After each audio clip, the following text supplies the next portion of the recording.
Assalamualaikum everyone. To those who are just joining us, inshallah we'll be able to start soon. Abeer is coming in, inshallah. And we have with us Dr. Fauziah. There is a lot of difficulty in Gaza with the telecommunication is being cut off and their companies have been bombed. Very limited electricity. As you know, the Israeli has actually warned that they're going to impose a total blockade on Gaza. Electricity, food, water, medical supplies, and even they bombed the Rafah border. They will not allow any humanitarian aid to go in. So I think inshallah it will backfire. All these cruel, inhumane actions will inshallah backfire on them. Okay, Abeer is still trying to get in, everyone. For your information, Abeer is currently in Gaza. She is from Gaza. Yeah, inshallah she will try to give us live updates, pretty much like what's going on there right now. Abeer is a student. Is a PhD student in UPN, and it is in her last stage. She is actually now writing up her thesis. Supposed to be submitting soon, inshallah. She's trying to get in. I'm not sure if it's because the internet is weak that she's not able to join in. But inshallah, she will come in. Hopefully, inshallah. She's already here, but just wasn't able to join the live yet. So to everyone, just to give some context, I'm sure those who are following Malaysian Women Coalition would know by now that just last Saturday, the Palestinian resistance fighter group, they alhamdulillah managed to break the siege in Gaza. This is them going against Israel is one of the biggest arms supplier in the world. So this is like civilian against a very organized military group, right, Dr. Fauziah? Impressive thing. And mashallah, they managed to go all the way until Tel Aviv. And of course, when Israel decided to bomb Gaza, I mean, these 75 years, they have been doing a lot of pressuring on Gaza, like very small strip, the biggest prison in the world, as they are known. So now they are doing much worse. What this have impact on the Palestinian in Gaza especially? As we know, Gaza is very small. It is actually, the length is from maybe Kuala Lumpur to Seremban is only the length. So it's very small. It's not even Kuala Lumpur, it's just Balakong, like Ceras, to Seremban, pretty much. Yes. Yeah. So, I mean, you can drive half an hour, 45 minutes from north to south. But because Gaza is imprisoned or blockade for the past 16 years, and I was on the women's boat to Gaza trying to break the blockade, everything is in short supply. Basically, what the Israeli is doing is to choke them, but feed them slowly. So there is food, but there is very little food. There is electricity, but there is little electricity until yesterday when they actually declared that they want to have a total blockade. So Palestinian has been been staying in a very difficult situation. In fact, United Nations has actually declared in 2020, that was 3 years ago, that the place of Gaza is actually inhabitable, not a suitable place for human being to live. But until now, 2023, there are more than 2 million, 2.3 million, I was told, of human beings who wants justice, who wants to live like other people, who wants to feel secure, who can travel for medication, for medical treatment, who wants to travel for studies, to visit their families, but they are not allowed to. Because of the blockade. And medical supply, I'm a doctor, so I know the medical supply is very low because Israel do not allow them for the medication to come in freely. And I remember in 2018 in Al-Auda, in the ship that the Freedom Flotilla brought some medication. We bought a lot of medication, but what happened was that after long negotiations, the Israeli did not deliver the medication to the people of Gaza. I want to stress that Gaza is already in the very bad shape. So with this almost total destruction, because the bombing now happens not only in one place, it's north, south, city, in the middle, everywhere. And it is irony that Netanyahu said, please, people of Gaza, we are going to bomb your place, please run away. Where are they going to run? There's no place that is safe in Gaza. Everywhere, and it is so compact. It's the most densely populated population with a very limited medical supply. Now they are overburdened. The medical supply is almost finished. The medical doctors are all exhausted, and I was told that there is a team from Turkey going to come in. We hope and pray that the Israeli will open the Erez crossing, or the Egyptian will give the open the Rafah opening. But as you know, Rafah opening has been bombed, so they are really, really trying to choke. But I just want to tell you, I've been reading this article written by the most famous Zionist Israeli writers who write in Harris, and the person called Gideon Levy. He said Israel is facing most difficult people in history because they thought by choking them, by slowly choking them to death, the Palestinians will run away from the land, but did not. They are resistant. I have been with the people, and I know how resistant, how resourceful these people are, and they are determined to stay on, whatever is the cost. So he said, there is no other solution for these people, for them, for Israel, but to recognize Palestinian rights and end the occupation. So this is what we want actually. So there's another writer, famous Zionist writer, is by Arik Sharit. He also mentioned, so meaning that the Israeli now is recognizing that they have to give the right to the Palestinians, and they have to end this occupation. Occupation in this 21st century is really outmoded. Everybody that has been colonized has got their independence. The problem is that Israeli colonization actually wants to colonize 100% of the land and wants to erase or ethnically cleansing all the Palestinians from their land. So I would like to mention this Arik Shavit, a famous Zionist writer in Harris.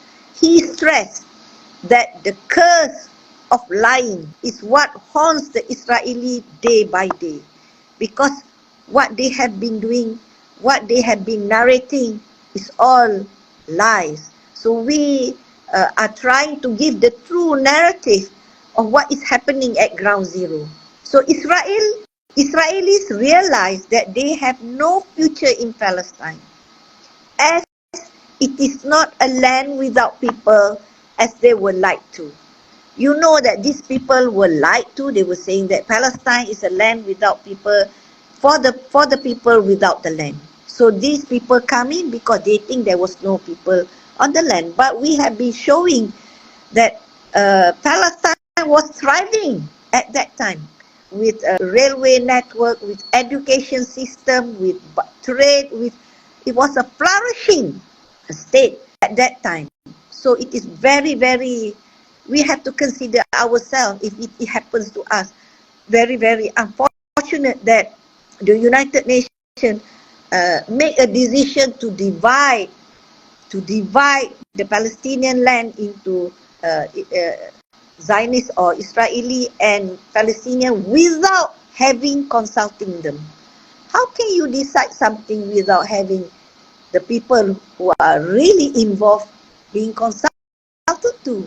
And suddenly it is the land is divided 51% to the Israelis or to the settlers that comes in, and 49% to the Palestinian who actually own the land, and they were given the best of the land, and the Palestinians were being shifted inland.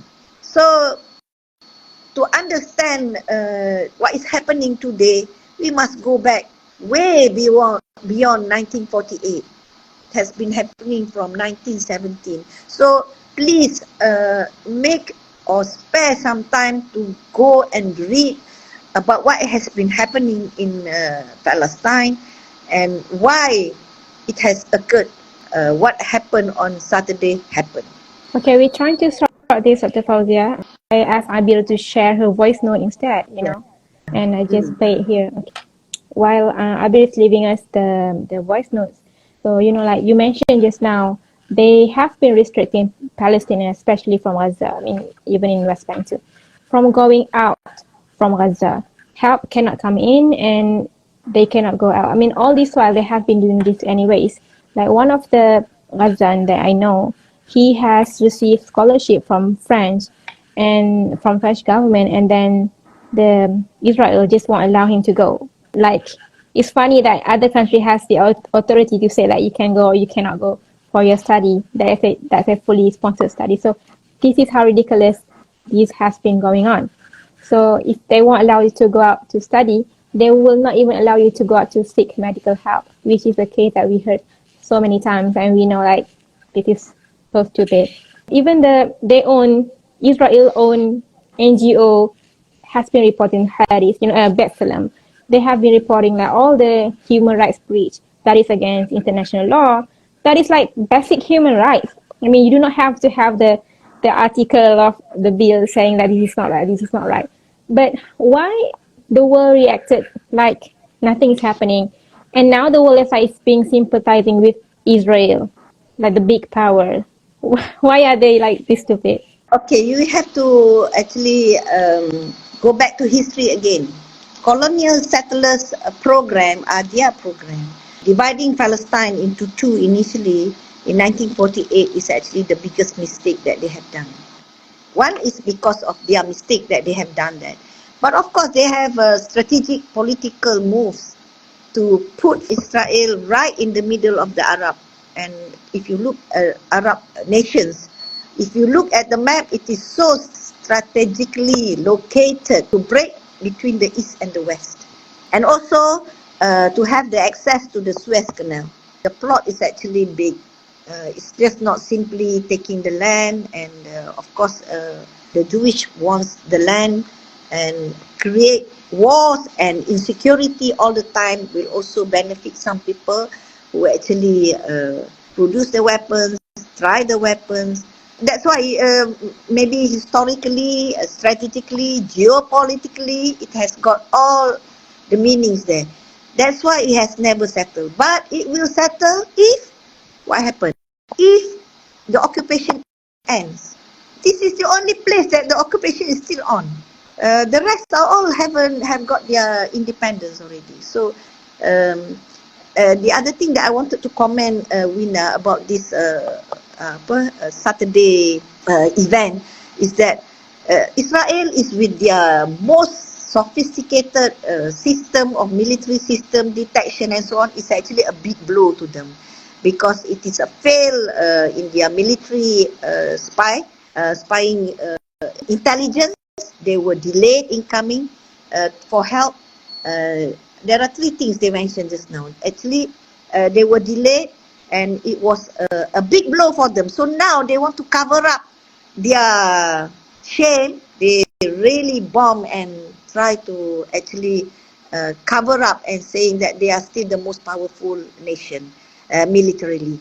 You see, a lot of Arab nations has normalized with Israel because they want to get the intelligence system, they want to get the weaponry and so on and so forth. But now Hamas was saying that one of the objectives is to stop normalization because Israel is not as powerful as what they think maybe. So now the bombing and so on is try to cover this. Also, we should not be taken in by the words that people use.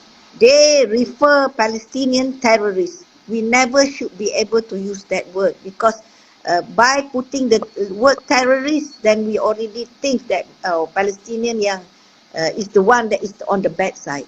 So we should say they are the fighters because they are freedom fighters. Number one. Number two, like the BBC, they said the Palestinians died. How many Palestinians died? Wow, so gentle is their word. Whereas the Israeli, they put killed. Yeah.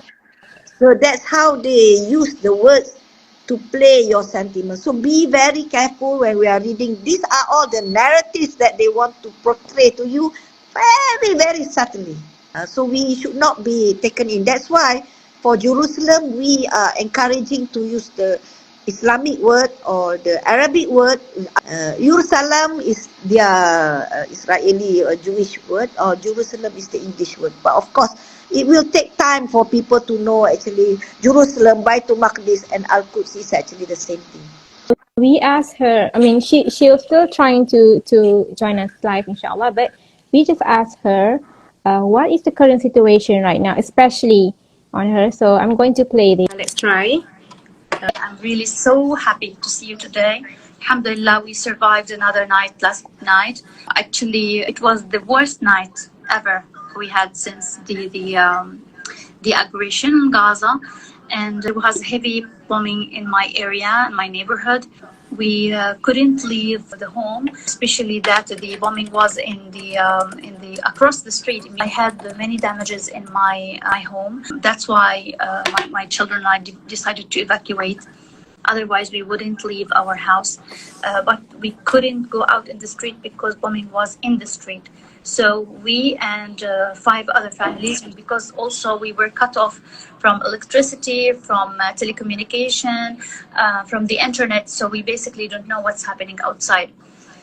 We were glad, alhamdulillah, to survive, to see the dawn and to see the daylight. Then we went back to my home and to find that it is completely unlivable. There are holes in all the walls. Everything is literally destroyed. Even the water tanks, the electricity, everything is destroyed. So we evacuated to another family, to another relative, and now we are there. Alhamdulillah, they have internet, but we don't know what would happen tonight. Alhamdulillah. So we finally got you here, so we do not need to listen to the voice note anymore. So my now account you are your relative, right? My account is restricted. My account is restricted. That's why I guess so, yeah, because of your previous activities, yeah. We were just like talking about why the world, the West especially, reacted this way. You know, like when whatever that has been happening to you guys, they just turn blind eye. But when you guys, like only your resistance fighters, or in Malay we would say pejuang kemerdekaan, so fighting back against like the world's biggest military, you know, and their reaction is like sympathy, you know, and sending aid to like the well-funded government. So what do you think about this? Sometimes we think that the Western media is framing the Palestinians as terrorists, and this is because you know that most of the European countries were basically colonizing other countries like Holland, Great Britain, all of them. So do you think would they ever actually sympathize with us Palestinians being occupied when they are even the occupiers? They were occupiers, and they are the ones who planted Israel in the Middle East. So their interest is with Israel, not with the Palestinians.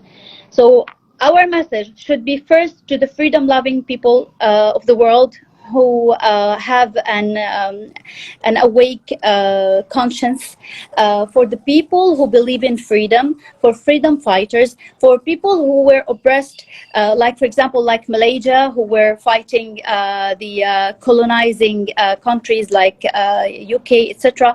So that's why I feel they are not actually sympathizing with us. And they, of course, not to mention the biggest bully in the world, which is the it's the Red Indians to establish its colonies. So they did the same with Israel because both of them are occupiers. That's why we don't believe that the USA will ever the USA government, I mean, not the people, would ever stand with the Palestinians' rights. I think it's the same with the Arab countries. The citizens are again supporting Israel, but the government are supporting Israel and normalizing ties and everything. So that speaks the volume. Yeah. Since you're in Gaza right now, and I can see your internet is not that good, maybe you can tell me more about your spirit, the Gaza spirit right now, in terms of your condition. The situation is really horrible.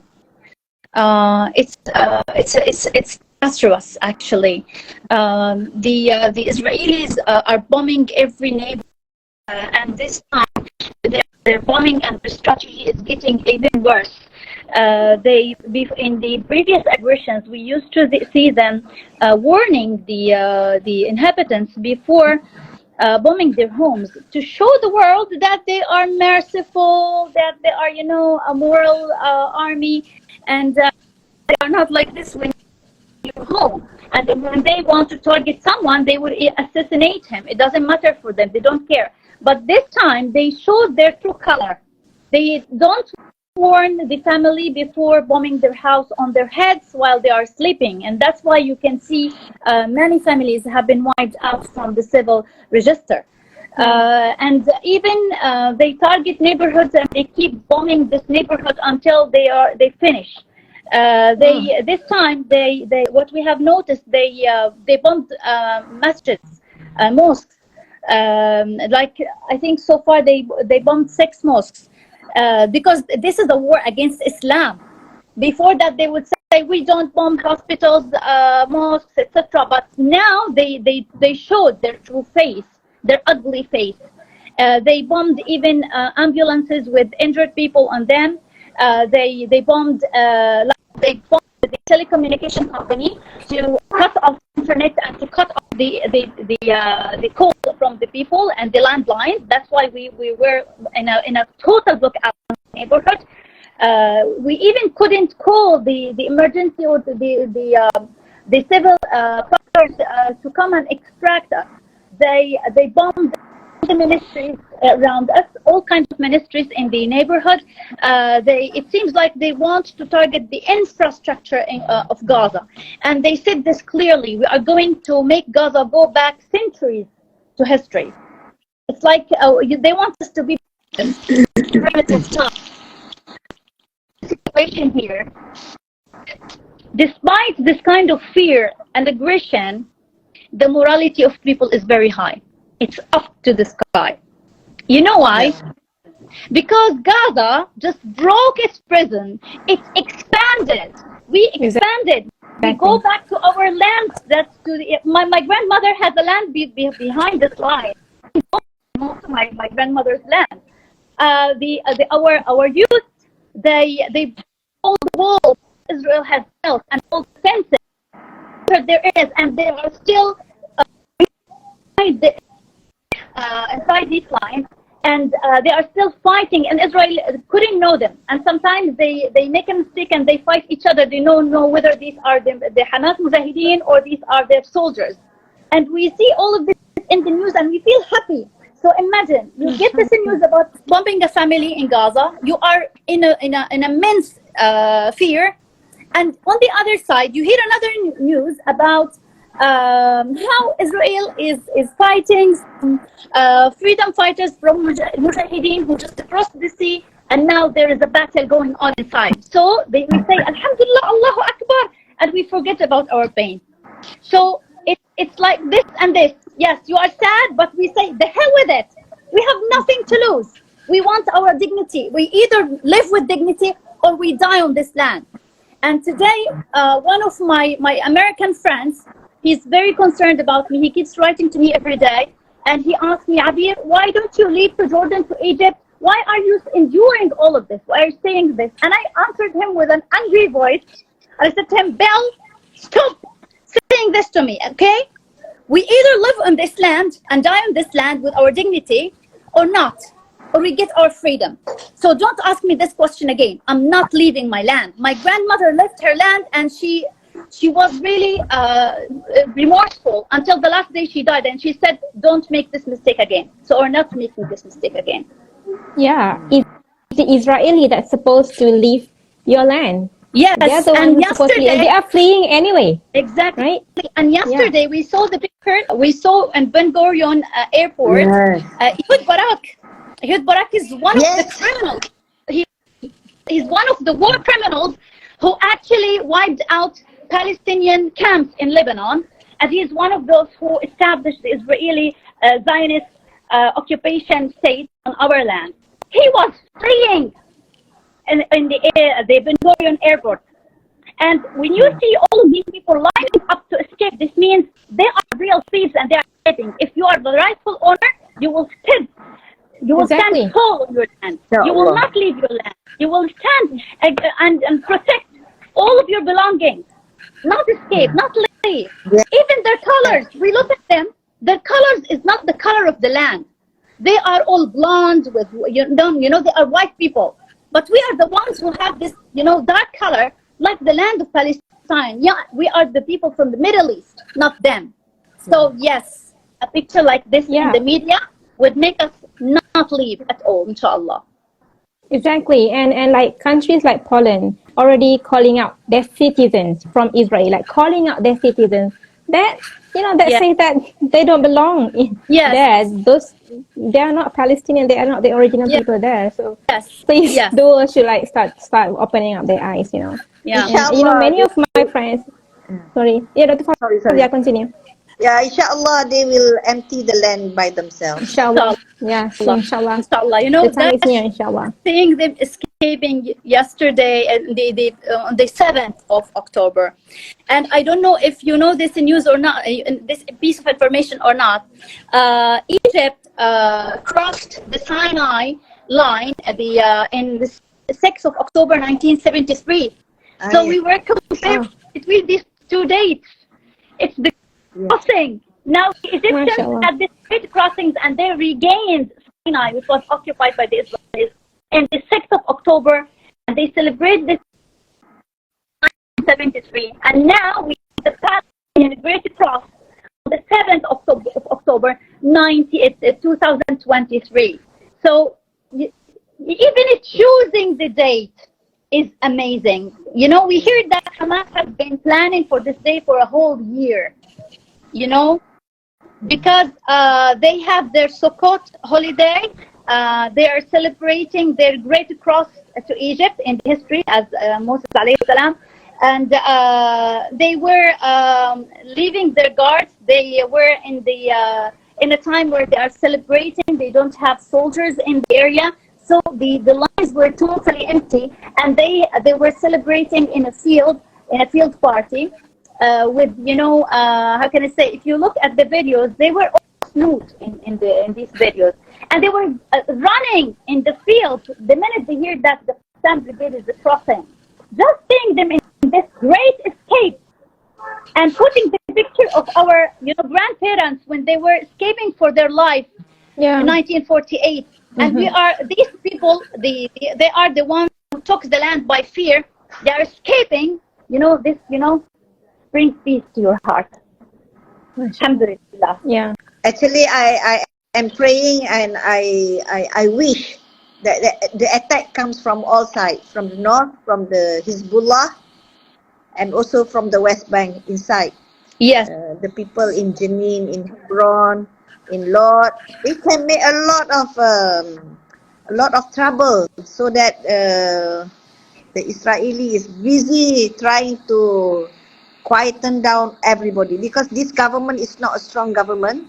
Yes. And many opposition in the government also was trying to force Netanyahu to actually let the right wing party to leave the government, the coalition government. So we hope internally and externally they will be weakened, and inshallah they will fly away. Inshallah. Success, inshallah, will be soon. Inshallah.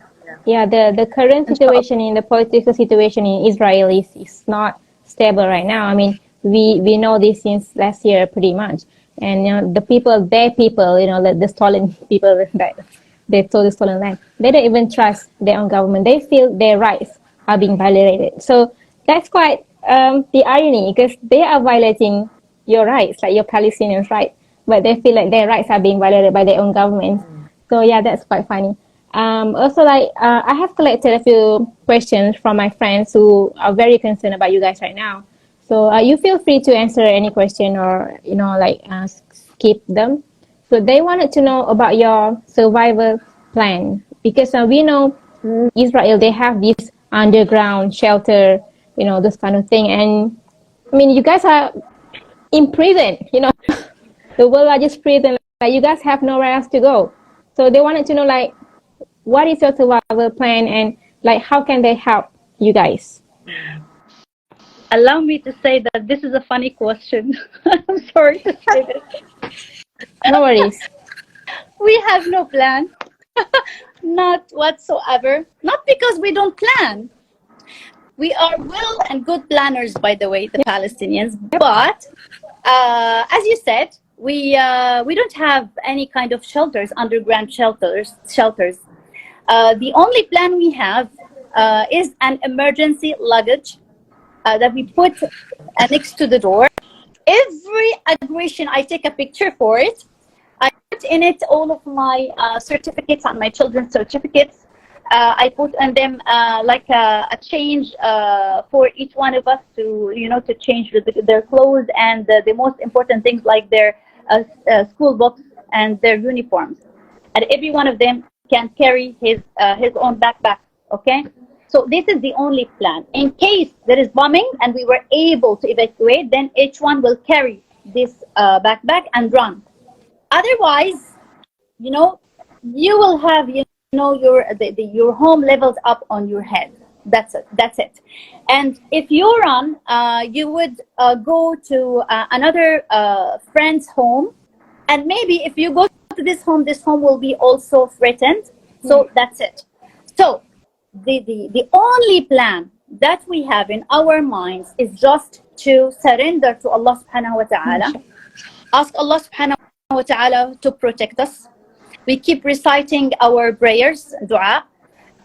We even keep sending these supplications and this dua on WhatsApp. We circulate it on WhatsApp groups so that we can all share and recite them.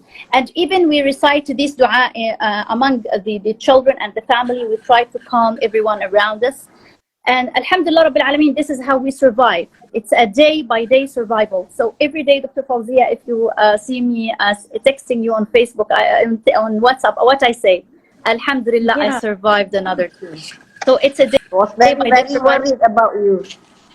Alhamdulillah, if I live another day, this is Allah's destiny for me.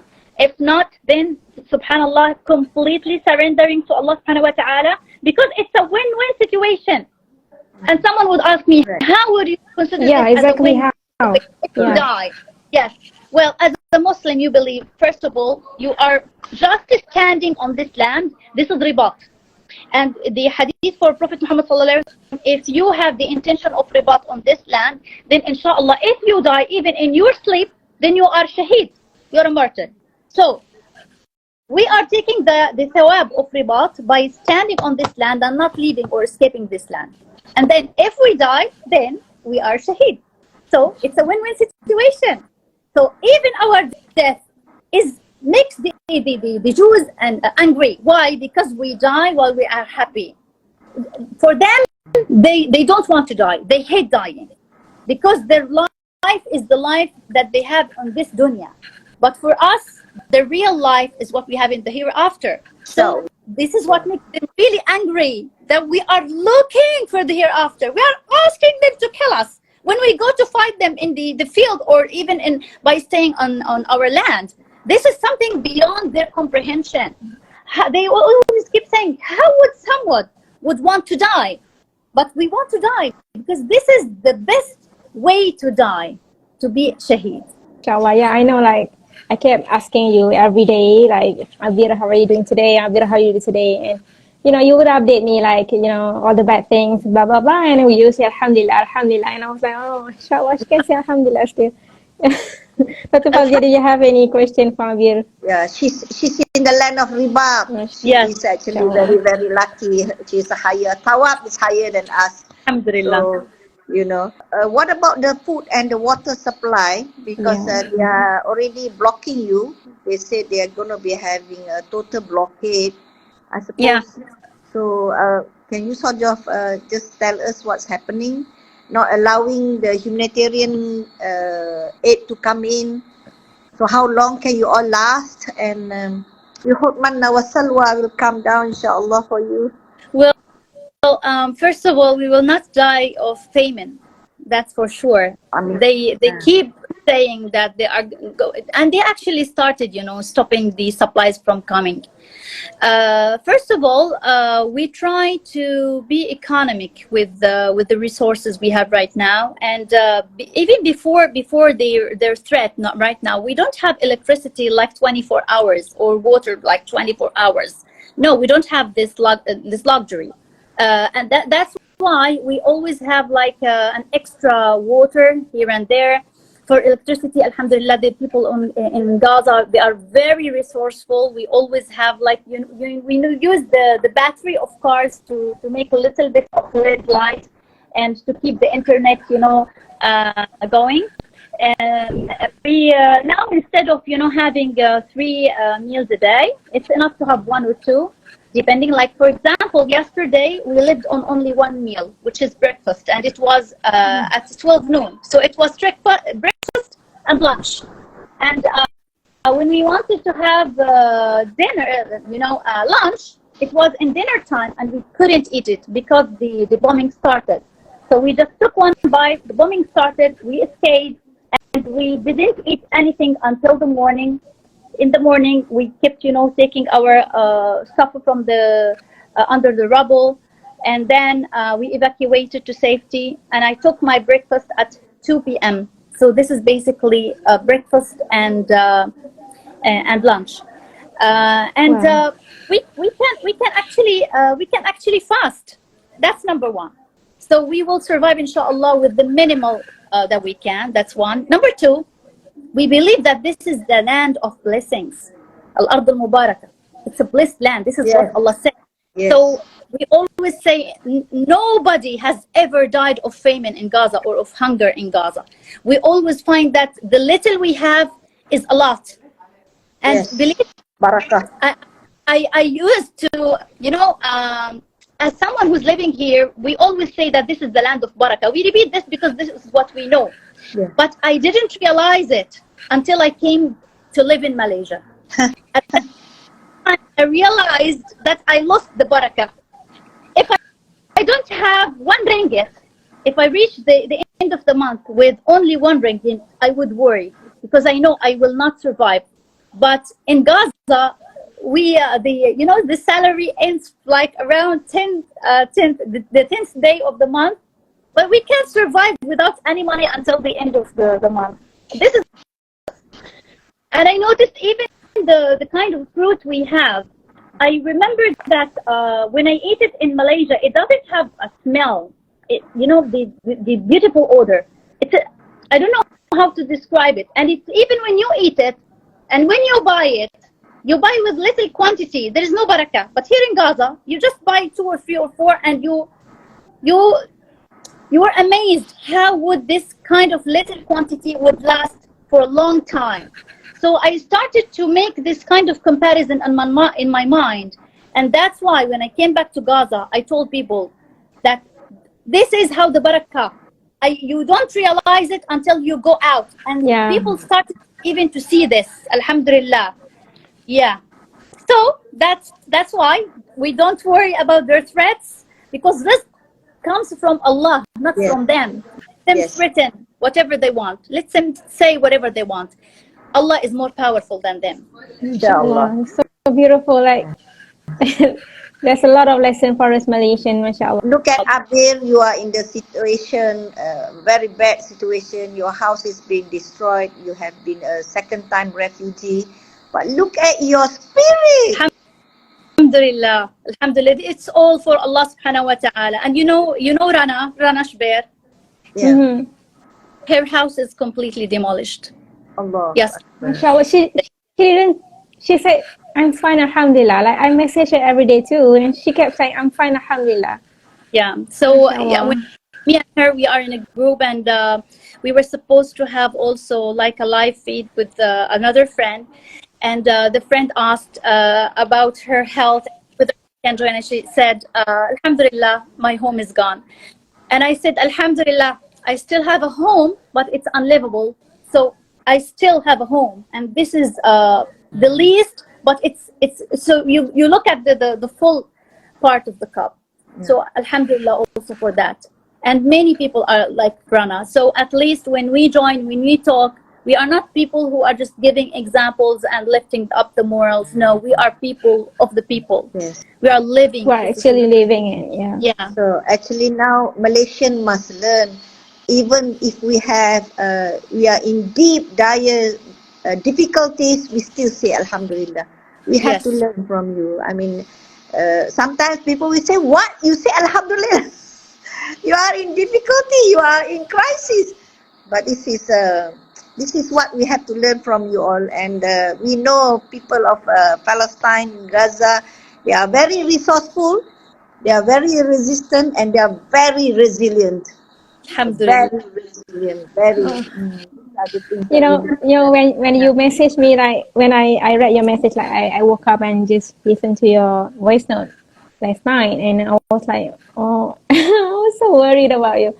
And mashallah, you still come in and join us right tonight, and I mean it's daytime at your time now. Although the Mashallah, so time is really difficult, you know. I'm not in my home. I'm in a relative's home, and the first thing I asked about is whether they have internet or not, because I want to find the truth of the world, and this will not stop me from telling the truth. This will not make me reluctant or share. I will expose whatever crimes they are committing against our Palestinian people, because it's only one life we are going to live. We either live it with dignity or not. That's it. I want to say anything, yeah. Yes. Well, That's Hanis, yeah. what we Hanis we say, may Allah protect you, Abeer. Sorry. so thank you. May Allah bless you too. Jazakallah khairan.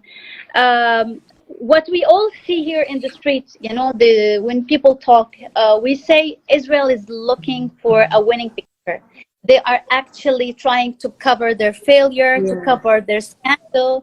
The picture about Israel is that it is the country, the strong country that will never be defeated.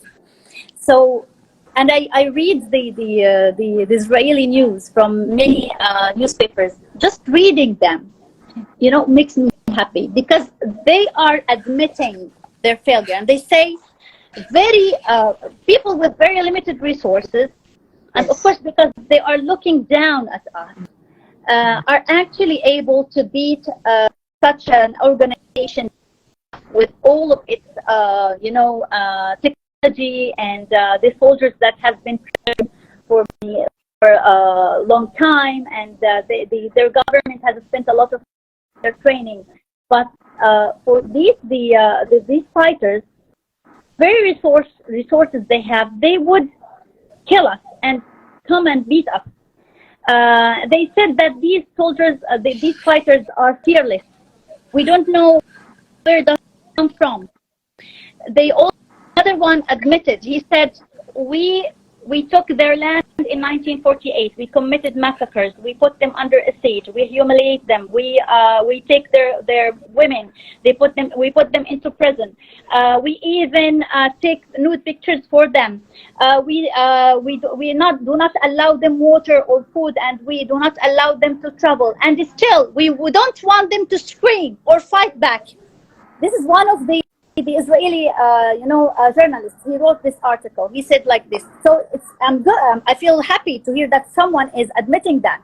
And beyond that, you know, this is the hypocrisy of the U.S. and the other countries of the world. Like, for example, the war between Ukraine and Russia. Ukraine is supposed to be an occupied land right now by Russia, but still, Ukraine claims that Israel has the right to defend itself. What is this? And for the U.S., and they say Israel has every right to defend itself. Okay, itself from the victims. So what happened is not something that's happening as a flare of the moment. It's not like Hamas is and the Mujahideen are landing an offense on Israel just because they want that. No, this is something that has been, mobilized for 75 years. People have been waiting for this for a very long time because of all the atrocities we have been seeing and the Israeli crimes against us. So this is not an offense or against the state of Israel. It's actually the rightful owners of this land are claiming their rights back, claiming their land back, fighting back against all of the atrocities they have seen and the violence they have seen for a long time. And so we now, as we are claiming our rights, we are considered as perpetrators or criminals. What kind of sense is this? This is nonsense. Yeah. They think they talk about Jewish supremacy, and look at how they say they are human animals. So that's why they can strangle you. They can do whatever they can to suffocate you and so on. But alhamdulillah, What's even funny, just like 2 days ago, we have a viral video for the Jewish pilgrims walking in the Via Dolorosa in the road, and they were spitting onto in front of the churches.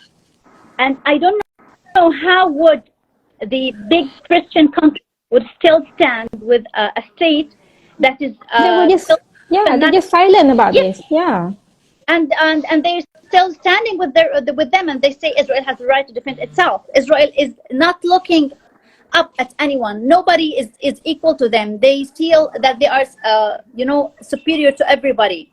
So I guess the Christian countries, if this is actually going to take a religious war, they should stop and think about their dignity. Correct. That is, going into rubbish.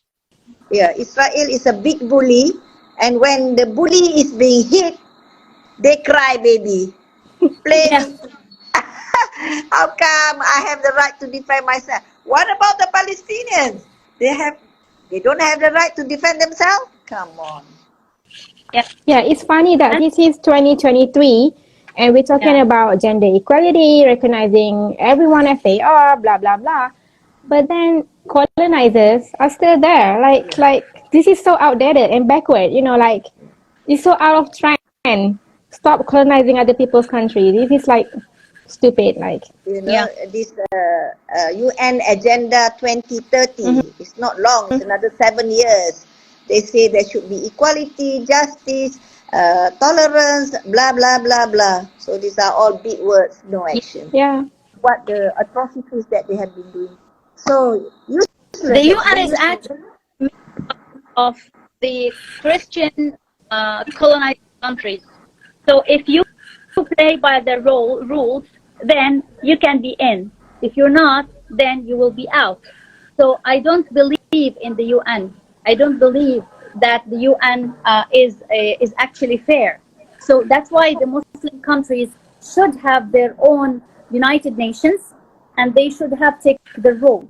And this, I guess, will take us to the next question, which I will ask you. What would the Malaysian people do? And what would the Muslim people do? About? What would the Malaysian and Muslim people do in this situation? How can we seize this victory that we had? And actually, I got messages from Palestinian relatives who are in diaspora all over the world, from Canada, from Australia, from Kuwait, and everybody was telling me, you revived us. And even got messages from other Arab friends. They said, you revived us back. We saw the pictures on the news, and we were looking for the videos on YouTube and social media, etc. And we felt that we were hungry for such videos and for such victory, because the Ummah has been going lots of failures and disappointment since the 1973 war and the winning of Egypt at that time. So how can we seize this little victory? Let me call it this little victory. Actually, one of the things that Israel and the Western countries managed to plant into the Arab world and the Muslim world is the thought that this is the cause of the Palestinians only. They don't want this to be as the cause of the whole Muslim Ummah, because we are not fighting for the Masjid al-Aqsa as for ourselves. The Masjid al-Aqsa is the first qibla for all the Muslims of the world. So they made most of the Arab countries to say that this is the cause for the Palestinians. Let them do their fight. So now we are taking the first front. We are fighting on your behalf. It's your time now to take the lead in this fight. I know that maybe now you cannot cross the borders and join us, but at least do not stop any kind of efforts in the making. Yes. Sharing on social media is number one. This is the least you can do. Talking about this is the least you can do. Donating for the Palestinians, for us to continue into this and to survive. This is number 3. Number 4, if you can come and you can join, then of course you are welcome. We want to reach this moment. We want to reach this. But if you can't, there are other ways. And now social media is powerful because Israel and America and all of these countries care a lot about their image. So we need to break this image. Little by little, Israel will feel alone, and those migrants who are coming from Russia, Poland, UK will go away, and we will be on this land. And inshallah, praying in the Masjid al-Aqsa will be very close. Inshallah. Inshallah, on Friday there will be a big demonstration organized by the government, the political parties, the NGOs. So we hope whoever is listening, please join the march.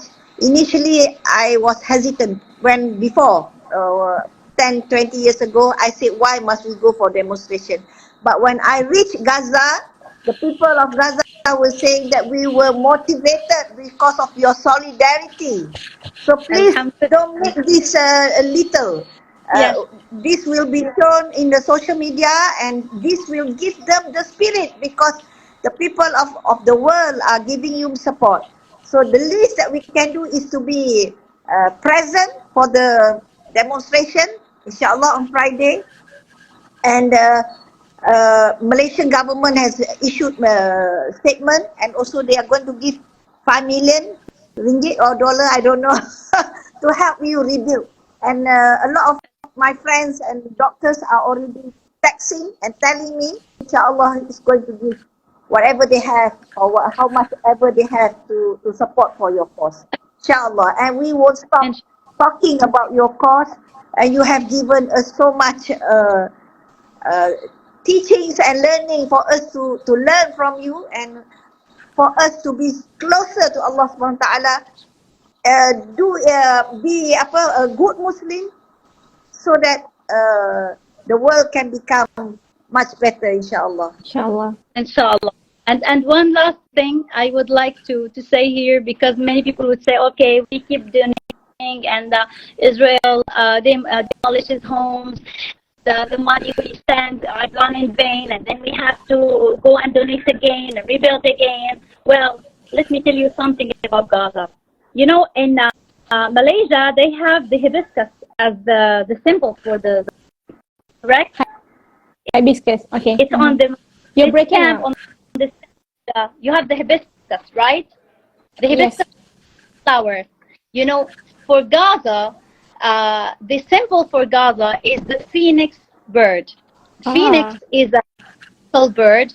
It's a mythical creature, and we have this statue in the middle of Gaza.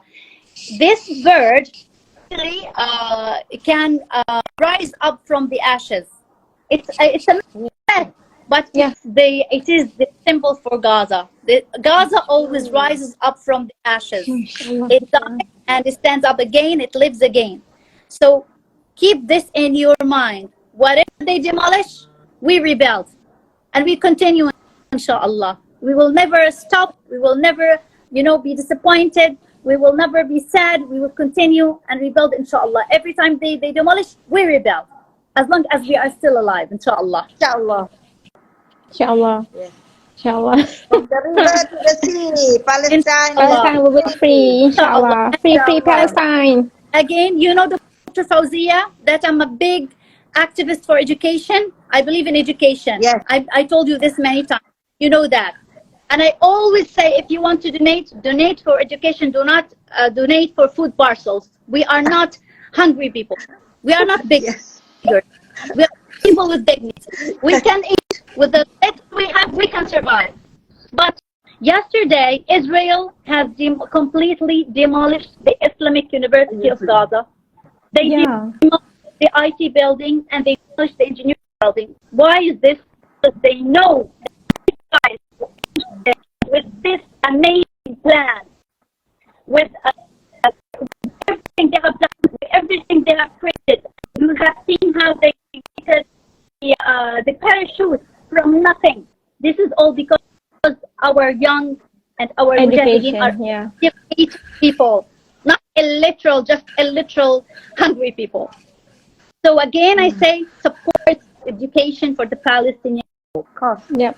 I hope that also says something for us Malaysian, so that we would value education, so that we will be more inspired to go and educate ourselves, not just in Palestine issue, in everything, because that's the best thing about being Muslim, because we are an educated ummah, right? That's Yes. very, very Muslim thing, mashallah. So I think that will be it. It's already 10:09. If Dr. Fauziah or Abeer wanted to give another last word, because I know that will be the last word pretty much.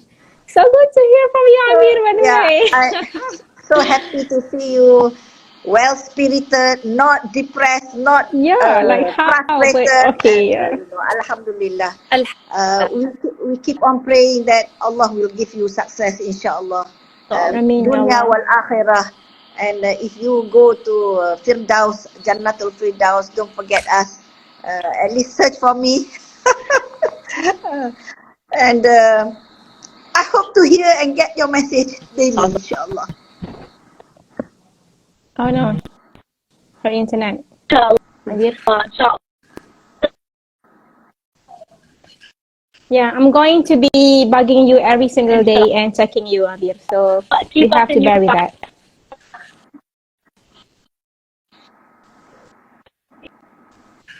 Well, You're breaking up. Oh, no. you're a lot of messages every day when you write me. It means a lot to me. When you tell me you will make dua for us, this means a lot to me.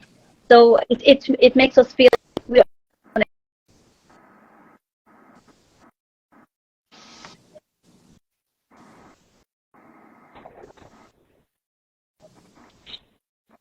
So Okay.